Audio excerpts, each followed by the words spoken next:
The signal came at 3:47 in the morning, Earth Standard Time. It was weak, it was desperate, and it changed everything. Admiral stood in the command center of Earth's orbital defense station. She was a tall woman with sharp eyes and gray hair that she kept short. She had served in the fleet for 30 years. She had seen many things, but she had never seen anything like this. "Play it again," she said. The communication officer pressed a button. The message filled the room once more. It was not in any human language, but the translation software worked fast. The voice that spoke was thin and afraid. "This is Captain Lyra of the refugee fleet. We are dying, ours is gone, the Empire destroyed everything. We have been running for 6 cycles, our ships are failing, our food is almost gone. Our children are sick. We have nowhere else to go. Please, if anyone can hear this, please help us. We will accept any terms. We will do anything, just please, save our children." The message ended. The room was silent. Commander stepped forward. He was younger than, but his face looked tired. He had been working double shifts for weeks. "Admiral, the signal originated from the outer rim. Sector 7G, that's about 4 days away at maximum speed." Nodded slowly. "Do we know anything about these?" "I checked the galactic database," said Lieutenant from her station. She was the youngest officer in the room, but she was also They are a peaceful species. They lived on a water world called Prime. They were known for their art and music. They had no military, no weapons. They believed in harmony with all living things. "And the Empire?" asked. His face became dark. "Slavers, they conquer weak species and sell them across the galaxy. They would be perfect targets, gentle, non-violent, easy to control." Closed her eyes for a moment. She thought about her own. She thought about what it would feel like to watch your entire world burn, to run with nothing but hope, to send a message into the darkness and pray that someone good would answer. "How many ships do they have?" she asked. "The signal suggests about 50 vessels," answered. "Civilian transports, maybe 10,000 refugees total, mostly families." "Mostly families," repeated quietly. The door to the command center opened. A man in a formal suit walked in. He was Ambassador, Earth's representative to the Galactic Council. He looked worried. "Admiral," he said, "I assume you received the transmission." "I did." "Then you should also know that the Galactic Council has already made a decision." Ambassador paused. "They have chosen not to respond." Stepped forward angrily. "Not to respond? There are children dying out there." "Commander, please." Ambassador raised his hand. "I do not agree with their decision, but I must explain their reasoning. They are in territory now. The Council does not want to start a war with the Empire. They believe the cost would be too high." "The cost," said, her voice was cold. "What about the cost to the—" Ambassador sighed. "To the Council, they are already dead. They see no reason to waste resources on a lost cause." The room fell silent again, looked at the faces around her. She saw anger. She saw sadness. She saw the same fire that burned in her own heart. "Ambassador," she said slowly, "what is Earth's official position?" Smiled slightly. "Earth is not bound by the Council's decision. We have our own ships, our own soldiers, our own choice to make." "And the consequences?" "If we act alone. No other species will help us. The Council will not protect us if things go wrong." Paused. "But they also cannot stop us." Turned to look at the main screen. It showed a map of the galaxy. Earth was a small blue dot near the edge. The fleet was a blinking red light far away in the darkness. "Commander," she said, "how many warships can we send?" Stood, "We have the 3rd Fleet ready. 12 destroyers, 4 heavy cruisers, and the carrier with full fighter squadrons." "That's a lot of firepower," noted. "They have more," admitted, "but our ships are faster and our soldiers are." He stopped. Everyone in the room knew what he wanted to say. Humans were different. The galaxy called them. Earth was a planet of extreme conditions. high gravity, dangerous weather, deadly animals, toxic plants. Every other species in the galaxy thought Earth should have killed humanity long ago. But humans did not die. They survived. They adapted. They became strong in ways that frightened the rest of the galaxy. A human could survive injuries that would kill any other species. A human could fight for hours without rest. A human could keep going even when everything seemed hopeless. The galaxy had seen human soldiers in action only twice before. Both times, the results were terrifying. The Empire knew this. Everyone knew this. Smiled, it was not a kind smile. Send the order to the Third Fleet. Tell them to prepare for immediate departure. Admiral, Ambassador said carefully, the galaxy will be watching. They will see the deploying warships. Many species will be afraid. Good, said simply. Let them be afraid. Let them see what humans do when innocent children call for help. Let them see what happens when slavers threaten the weak while we are listening. She turned to face her officers. We are not the monsters the galaxy thinks we are, but today we will show them something worse than a monster. We will show them what happens when good people decide to fight.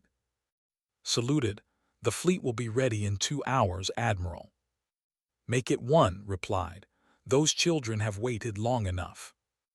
As the officers rushed to their stations, paused beside the Admiral. Ma'am, do you think we can save them? Looked at the young lieutenant. I think we have to try. That is what makes us human. Far away in the cold darkness of space, the fleet drifted slowly toward death.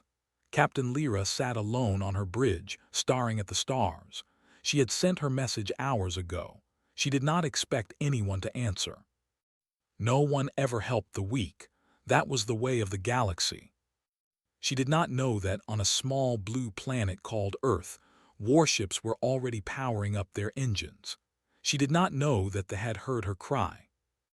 And she did not know that everything was about to change. The fleet was dying. Captain Lyra walked through the main corridor of her ship, the gentle wave. The walls were cracked. The lights flickered. The air smelled stale and old. Every step she took reminded her of how far they had fallen. Once they had beautiful cities beneath crystal-clear oceans. They had gardens that sang with the wind. They had peace that lasted for 1,000 generations. Now they had nothing but 50 broken ships and 10,000 frightened souls. She entered the medical bay and stopped. The room was full of children. They lay on beds made from old blankets and torn clothing. Their skin, normally bright blue, had turned pale gray. Their large eyes stared at nothing. How many? Lyra asked quietly. Doctor looked up. His face was exhausted. We lost 3 more during the night. The youngest was only 4 cycles old. Lyra closed her eyes. 4 cycles, just a baby. And the medicine. Gone. We used the last of it yesterday. Shook his head slowly. Captain, I do not know what else to do. Without food, without medicine, without clean water, these children will not survive another week. Lyra placed her hand on the doctor's shoulder. We have not given up yet. Haven't we? Looked at her with tired eyes. You sent a message into the void 3 days ago. No one answered. No one ever answers. Before Lyra could respond, alarms began to sound throughout the ship. Red lights flashed on the walls. Her communication device buzzed loudly. Captain, a panicked voice called. You need to come to the bridge immediately. Lyra ran. Her heart pounded in her chest. Had they found them? Were slavers coming to finish what they started? She burst onto the bridge and froze. On the main screen she saw ships.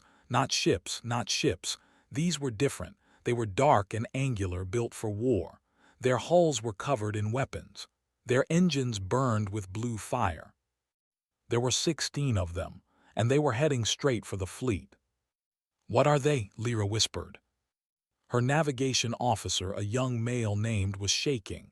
Captain, the computer identified them. They are from Earth. The word hit Lyra like a blow. Earth, the planet of monsters. Every child in the galaxy knew stories about humans. They were predators who hunted for sport. They ate the flesh of other creatures. They could survive in fire and ice. They healed from wounds that would kill anyone else. They never stopped fighting, never gave up, never showed mercy. The Galactic Council had placed Earth under observation for 300 years.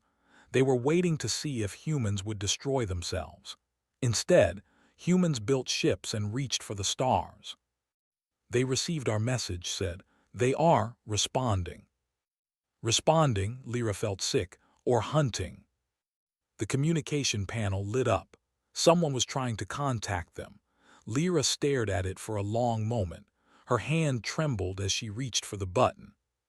"This is Captain Lyra of the refugee fleet," she said. Her voice shook. "Please state your intentions." There was a brief silence. Then a female voice answered. It was calm and warm.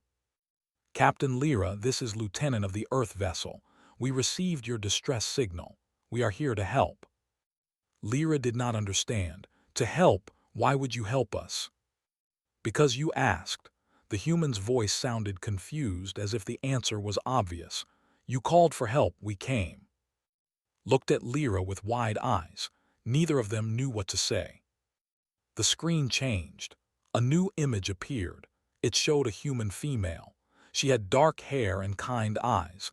She wore a gray uniform with symbols Lyra did not recognize. "Captain," Lieutenant said, "I understand that humans have a difficult reputation. Many species fear us, but I promise you we mean no harm. We brought medicine, food, and water. Our medical teams are ready to help your sick and wounded." "Why?" Lyra asked again. She could not understand. Nothing in the galaxy worked this way. No one helped strangers. No one risked war for people they had never met. Smiled softly.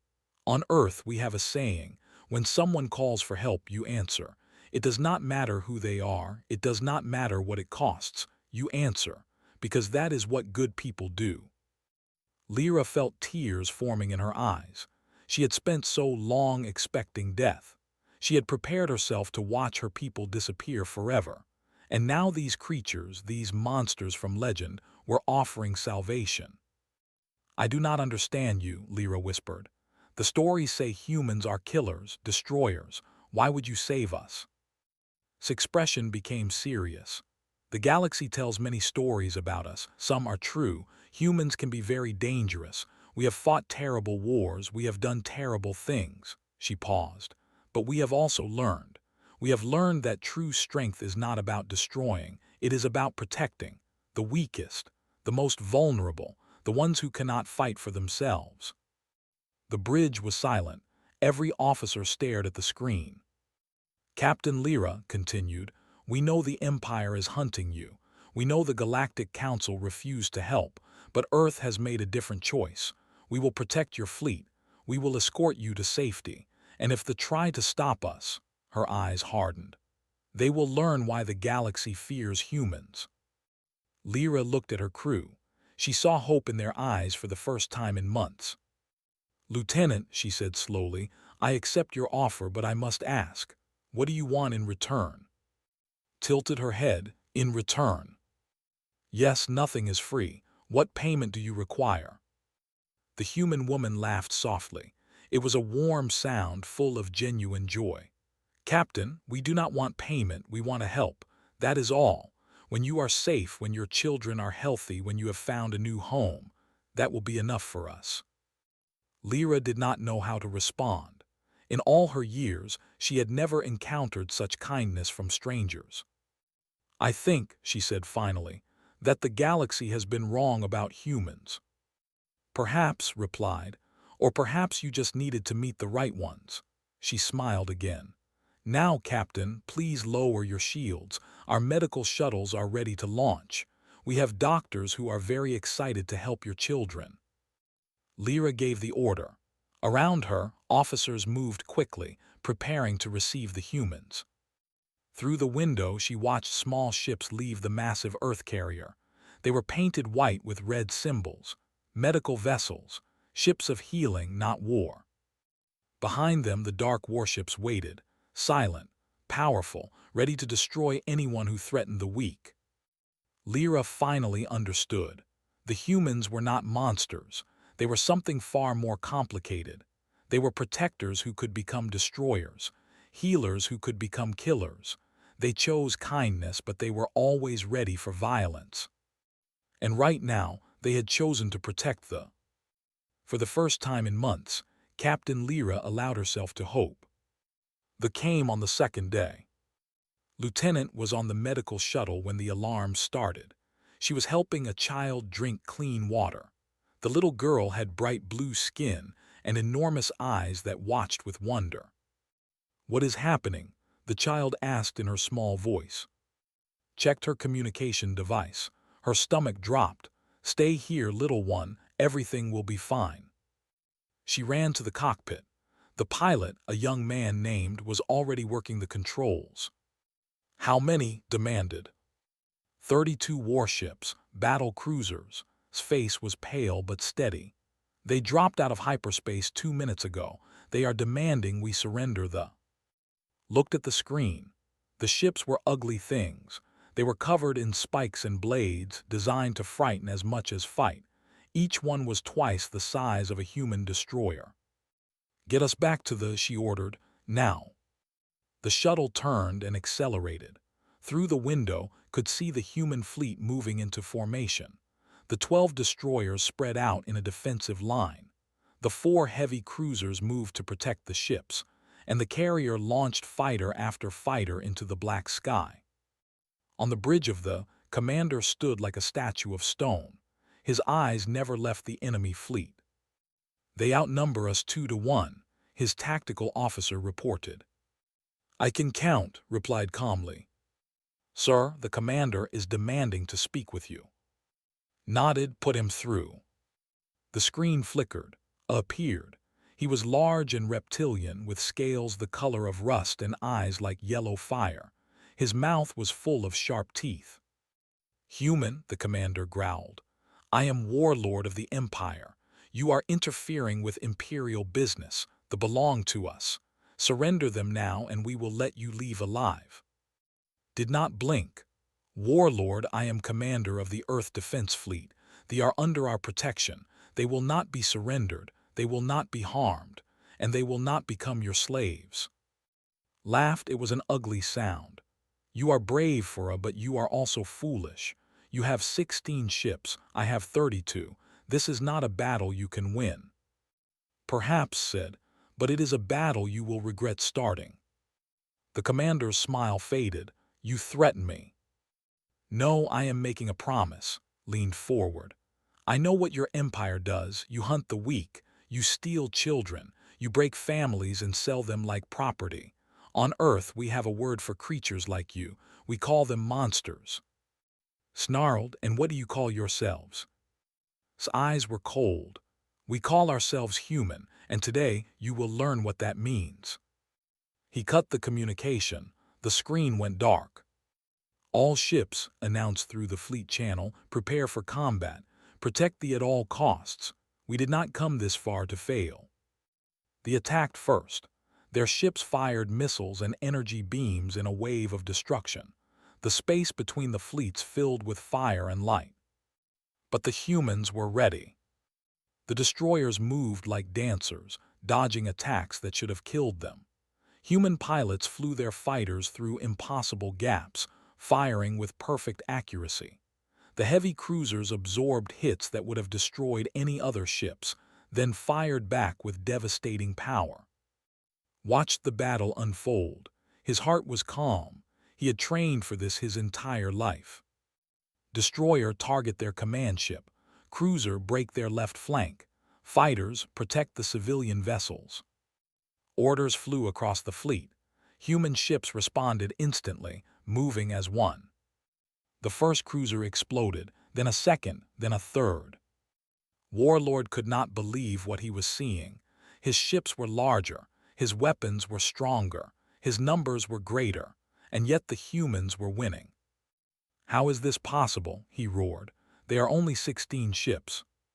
His officers had no answer. On the front lines, human soldiers were doing impossible things. A marine unit had boarded a vessel and was fighting hand to hand. The warriors were twice their size, but the humans did not stop. Sergeant kicked down a door and fired 3 shots. 3 fell. Another warrior slashed him across the chest with a blade. Blood sprayed. Any other species would have collapsed. Simply looked down at his wound, then looked up at the... "That hurt," he said. Then he broke the warrior's neck with his bare hands. Around him, his soldiers fought with the same terrifying determination. They were wounded. They were bleeding. Some had broken bones, but none of them stopped. They could not understand it. They had fought many species. They had conquered hundreds of worlds, but they had never seen anything like humans. These creatures did not know when to die. They did not know when to surrender. They just kept fighting, kept pushing, kept refusing to fall. "Pull back," Warlord screamed.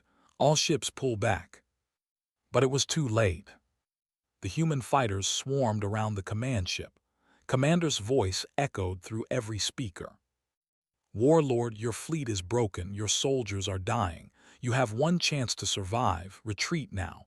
Leave this sector. Never hunt thee again." His voice dropped lower. "And tell your empire what happened here today. Tell them what they did when you threatened innocent children. Tell them that Earth is watching." Stared at the destruction around him. Half his fleet was gone. The other half was damaged and fleeing. His pride screamed at him to fight, but his survival instincts were stronger. "This is not over, human," he hissed. "Yes, it is," replied. "For you, it is definitely over." The remaining ships turned and ran. They jumped into hyperspace and disappeared, leaving behind burning wreckage and floating debris. The battle was finished. On the ship Gentle Wave, Captain Lyra stood on her bridge and wept. She had watched the entire fight. She had seen the humans risk everything to protect strangers. She had seen them bleed and suffer and refuse to give up. "They saved us," she whispered. "They actually saved us." Lieutenant's face appeared on her screen. The young woman had a cut on her forehead, but she was smiling. "Captain Lyra, are your people safe?" Lyra wiped her eyes. "Yes, thanks to you, all of you." "Good." Smile grew wider. "Now I believe we have some children who need medical attention. Our doctors are ready to continue their work. May we proceed?" Lyra laughed through her tears. "Yes, please, and Lieutenant, thank you for answering our call."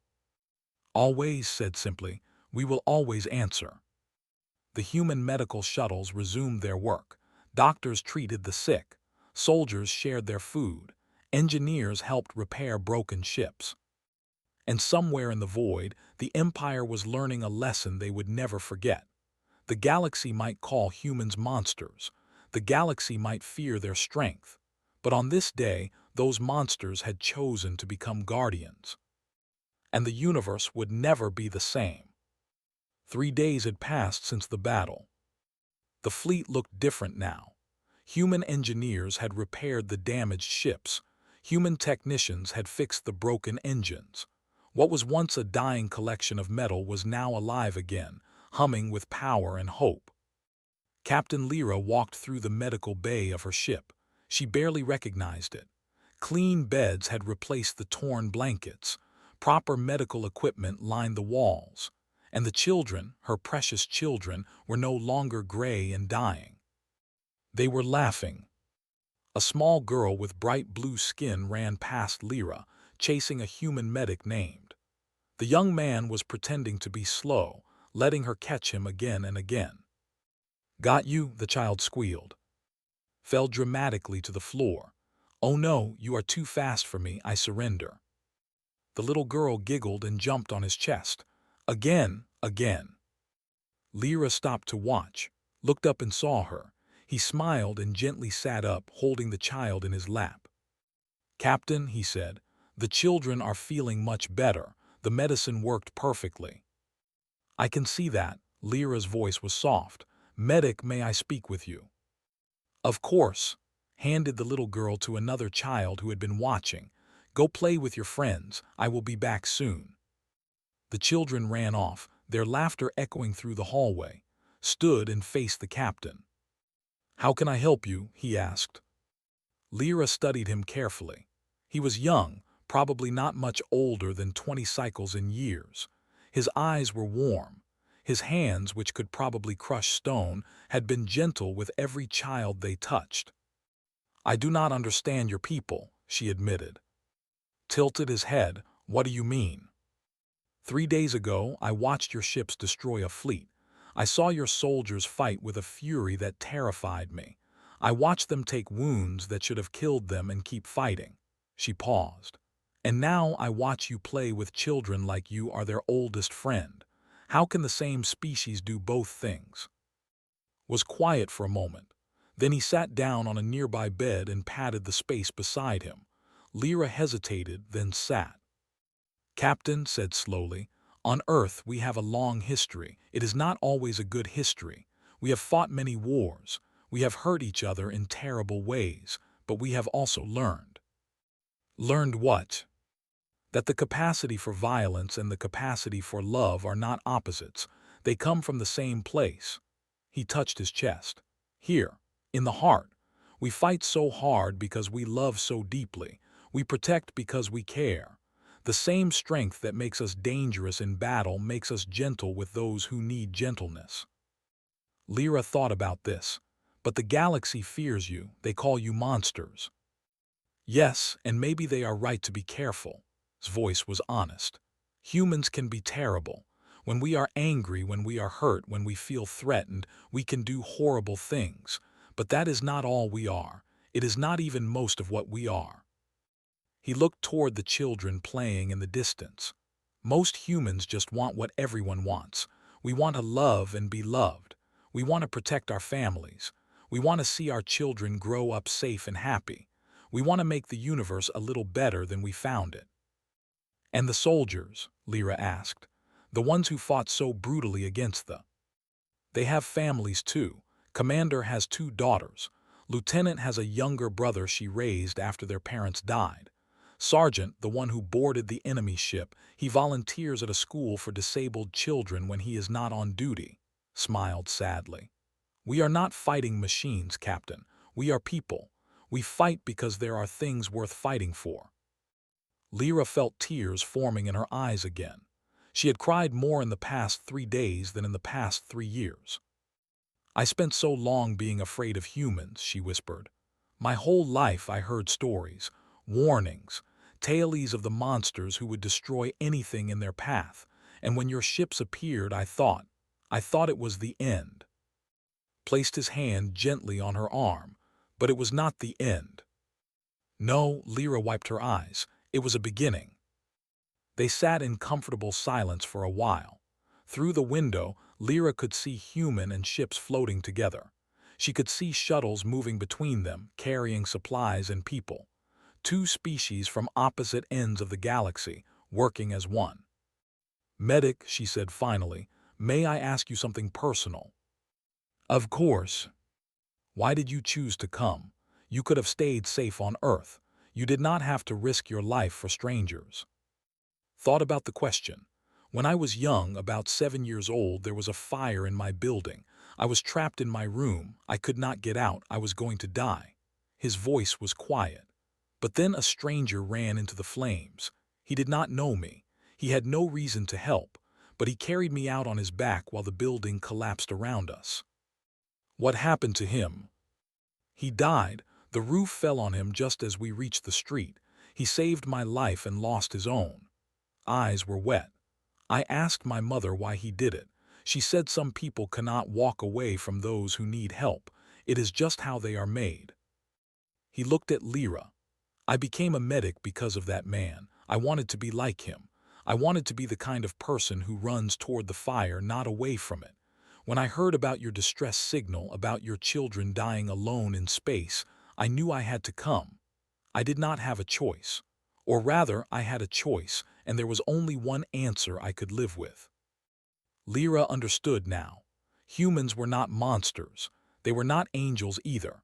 They were something in between, something complicated and beautiful and terrifying. They had the power to destroy worlds and the compassion to save them. "Your people are remarkable," she said. Laughed softly. We are just trying our best, same as everyone else."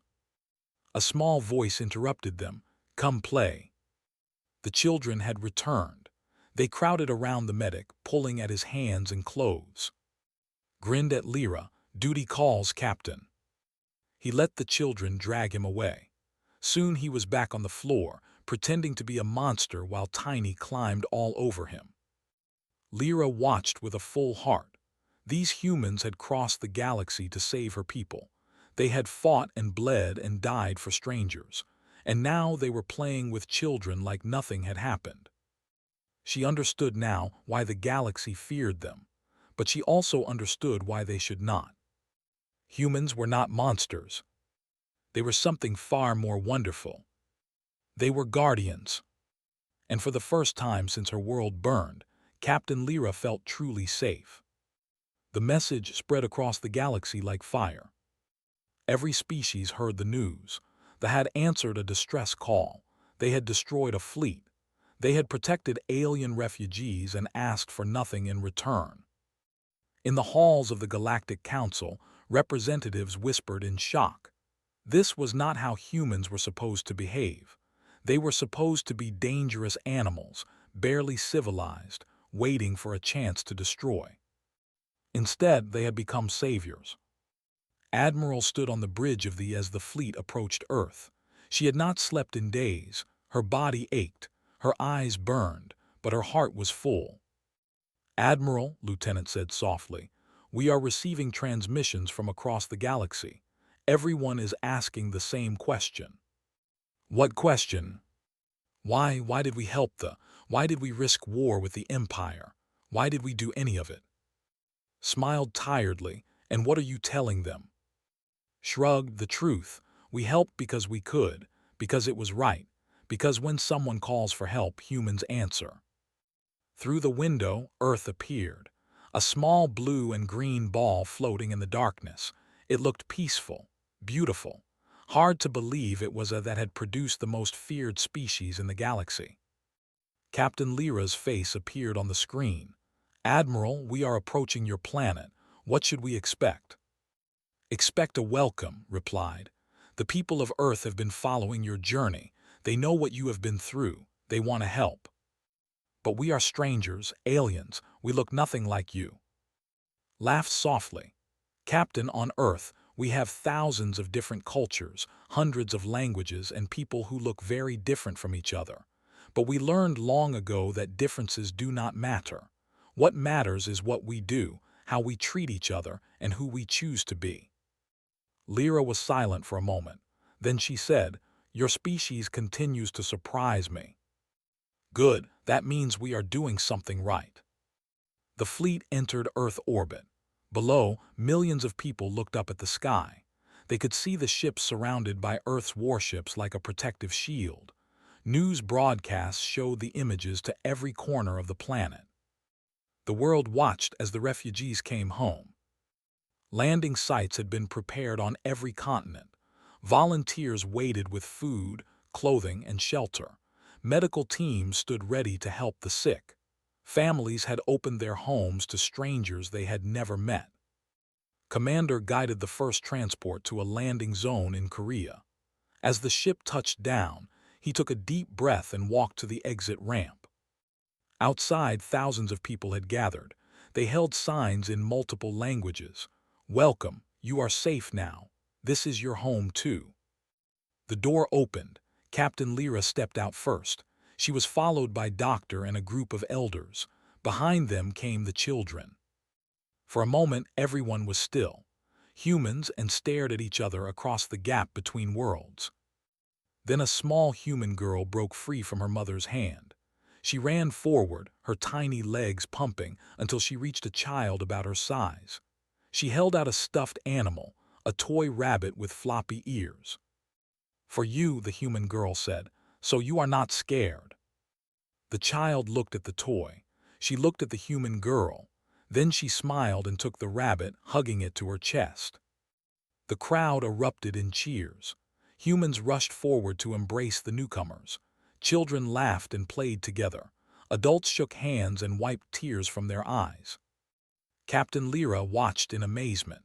Just weeks ago, her people had been dying in the cold void of space. Now they were being welcomed into a new world with open arms. "This is impossible," she whispered. Commander appeared beside her.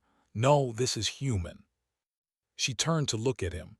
"I do not know how to thank you. Words are not enough." "Then do not use words," smiled.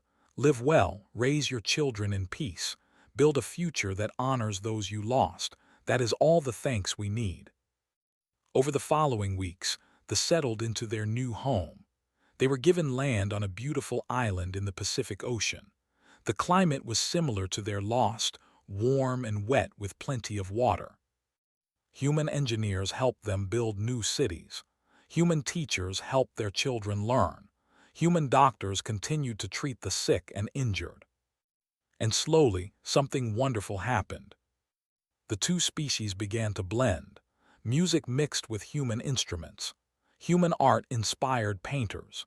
Children played games that combined both cultures, creating something entirely new. The galaxy watched all of this with growing confusion. The Galactic Council sent a representative to Earth. His name was Ambassador Morn, and he was a tall being with gray skin and 4 arms. He had been sent to demand an explanation for humanity's actions. Admiral met him in her office. "Admiral," Morn said stiffly, "the Council is concerned. Your species has altered the balance of power. The Empire is demanding revenge. Other species are questioning their assumptions about humanity. The entire galaxy is in turmoil." Sat back in her chair, "And that is our fault. You acted without permission. You the Council's decision." "The Council's decision was to let innocent people die." His voice was hard. "We made a different choice." Morn frowned. "But why? What do you gain from helping them? They have no resources, no technology, no military value. Why risk so much for so little?" Stood and walked to her window. Outside, she could see a group of children playing with human kids in a park. Their laughter drifted up to her office. "Ambassador," she said quietly, "I am going to tell you something about humans. Please listen carefully." Morn waited. "We are not nice because it benefits us. We are not kind because we expect reward. We help others because we believe it is right, because we remember what it feels like to be weak, to be scared, to be alone." She turned to face him. "The galaxy calls us monsters, animals, but we know who we really are. We are the species that runs toward the fire.